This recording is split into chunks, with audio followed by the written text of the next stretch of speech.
Archaeology has revealed the artifacts they have left behind. Their history is corroborated by the legends of virtually every culture of the world, including ancient literature, such as the Epic of Gilgamesh, the Book of Enoch, and the Bible. The Inuit Eskimo tribe knew them as the Tuniat. That very same tribe of giants was known to the Norse as the Skraeling. Many people of Western Asia and throughout Europe knew them as the Scythians, who had at one point bested Rome in battle and were said to have been so tall that their feet came close to the ground when sitting on a horse. The ancient Hebrews knew them as Amorites and Canaanites. Sumer is the oldest culture of the world, and the Sumerians give us a tremendous insight into the origin of the giants. The Sumerians recorded that the Anunnaki, a race of celestial beings, the children of Anak and Anu, came to the earth and fathered a race of men, who then became the kings of mortal men. But the Book of Enoch gives us even greater insight to the origin of these giants. Enoch recorded that during the life of Jared, sometime between 3550 and 2550 BC, the sons of God came to the earth from heaven. Since we know Satan is the father of all lies, it is likely that Satan himself influenced them to do the deeds they did. He had puffed them up and built their pride, and for this crime of pride against the Lord, they were cast out of the heavenly realm. Angered for being cast out of their heavenly home, and jealous of the beautiful new creation of God, they consorted to do ungodly things, and swore an oath to each other that each would be equally culpable for the sinful things they were about to do. Their point of entry into the world was Mount Hermon, Israel, upon which they landed. Just as humans have special gifts and abilities and each is unique, so too the angels were unique, and each used their own special gifts for defiling mankind. So each taught mankind the arts which they themselves loved most. They took wives of human women whom they called beautiful, and fathered the race of giants we know as the Nephilim.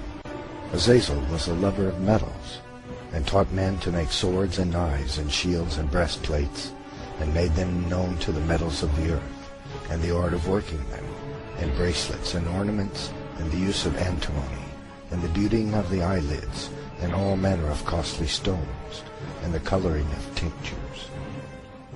Semyaza taught the art of enchantments and root cuttings, and all manner of sexual seduction.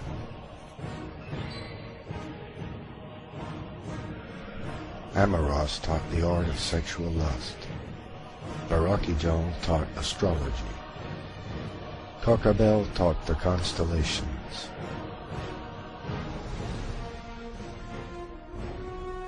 Ezekiel taught the knowledge of the clouds. Arachiel taught the signs of the earth. Shamsiel taught the signs of the sun. And Sariel taught the course of the moon.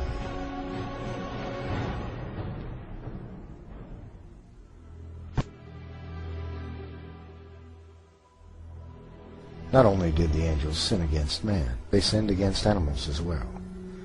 It is believed this means that they genetically engineered new kinds of creatures by mixing the genes of different kinds to create the mythological creatures of old. The corruption the angels had wrought upon the earth was so great that God decided to destroy both man and beast. So God commanded Noah, a man who was righteous and whose genes had not been affected by the work of the angels, to build an ark with which he would save the animals and mankind. But this was only half the story.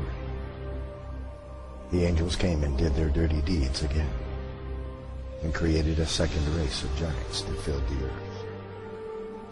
This image depicts a Babylonian king, so large that he holds a lion in his arms like a man might hold a house cat. He also has 6 fingers and toes, which was common to some of the tribes of giants born after the flood, and is the result of a duplicate gene, an error, if you will, in the genetic tinkering of the Nephilim. There are a great many artifacts left behind by the Nephilim, including footprints which have been found in several places around the world. Skeletons of humans exceeding 16 feet in height have been found in Native American burial mounds and other places around the world. King Og of the Bible had a bed which was iron and 16 feet in length. This is a bed for a man that is 12 to 14 feet tall. The Nephilim vary greatly in size. Many Native American legends tell of men which were 25 to 35 feet tall and capable of throwing a bison over their shoulder and walking off with it. Most of these artifacts have been swept up by the National Geographic Society, and most notably by the Smithsonian Institute, in an effort to hide the legitimacy of the Bible from the world. The angels cast out of heaven brought a technological explosion to the world. And likewise, their children, the Nephilim, also brought a technological explosion around the world after the Noachian flood. All within a couple of 100 years, great civilizations arose everywhere around the world. The Egyptians, the Chinese, the Sumerians, the Babylonians, the Mesopotamians, the Native American cultures all arose approximately the same time. This explosion of knowledge was due to the Nephilim, who acquired this great knowledge from their forefathers, the angels cast from heaven. And at that time, the Nephilim created monumental statues and buildings all around the world as well, carving stones weighing up to 3,000 tons with mathematical precision. Stones so heavy and large we are incapable of moving them with modern equipment to this very day. Many like to believe that the giant statuary all around the world and all of the cultures of the world is merely an exaggeration of the kingship. This is false, however.